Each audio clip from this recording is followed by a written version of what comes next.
प्रिय दोस्तों, आप हमारे चैनल को सब्सक्राइब करें और बेल आइकन को दबाएं ताकि हमारी दूसरी नई वीडियो आप सबसे पहले देख सकें। इस वीडियो में संत भीषण जी का जीवन परिचय की जानकारी दी जा रही है। भीषण जी विद्वान तथा धर्मशास्त्रों के ज्ञाता संत भीषण जी का जन्म एवं निवास स्थान लखनऊ उत्तर प्रदेश के निकटस्थ काकोरी ग्राम था। ये रैदास और कबीर की भांति गृहस्थ आश्रम में रहकर भक्ति करते थे। ये बड़े ही दयाल और परोपकारी थे। दादू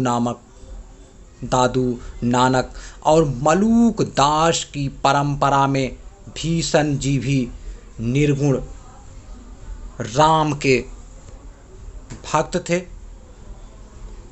प्रसिद्ध इतिहासकार बदायूं ने भी उन्हें लखनऊ सरकार के काकोरी नगर का निवासी माना है। पंडित परशुराम चतुर्वेदी का विचार है कि इन्हें वर्तमान उत्तर प्रदेश के ही किसी भाग का निवासी मानना उचित जान पड़ता है। भीषण जी के काव्य के विषय और भाव भूमिका रैदास, कमाल और धन्ना के काव्य विषय से साम्य देखकर परशुराम चतुर्वेदी उक्त निष्कर्ष पर पहुँचे हैं। परीक्षण करने से यह स्पष्ट हो जाता है कि भीषण उत्तर प्रदेश के ही निवासी थे। इसलिए इतिहासकार मेकालिफ एवं बदायूं के कथन सत्य प्रतीत होते हैं कि ये काकोरी के निवासी थे। संत भीषण का समय निश्चित रूप से ज्ञात नहीं है। इनकी भाषा मुहावरेदार है। पद, नीति और ज्ञान विषयक हैं। प्रामाणिक उल्लेखों का अभाव। संत कवि भीषण जी की जीवनी के संबंध में बहुत कम प्रामाणिक उल्लेख प्राप्त हैं। भारतीय धर्म साधना के इतिहास में दो भीषण का उल्लेख मिलता है। इनमें से प्रथम वे हैं जिनकी रचनाएं ग्रंथ साहिब में संकलित हैं और द्वितीय सूफी संत और विचारक हैं।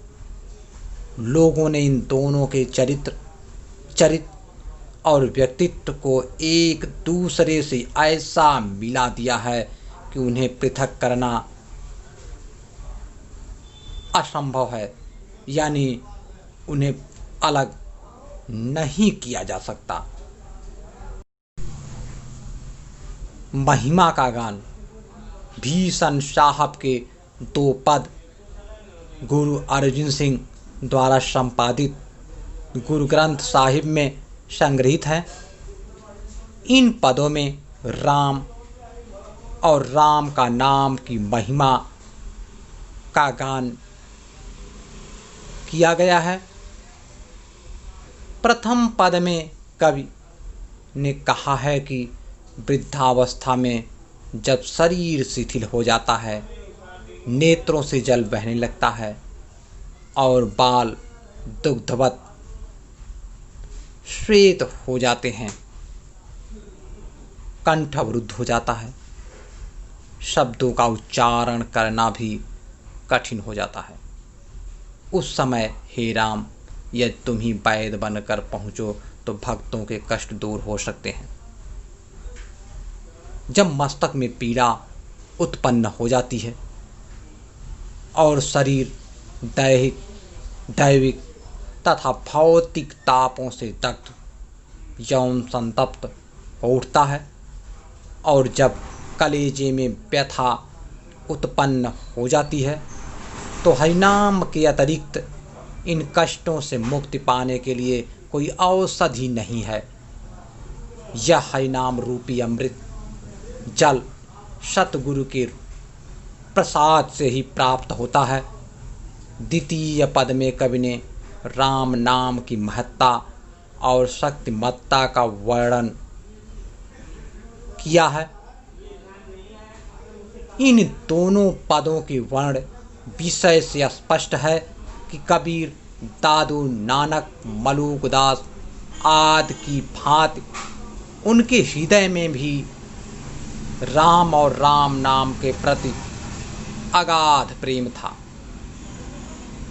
इन पदों के रचयिता भीषण जी सूफी नहीं थे। यह वर्ण विषय से स्वयं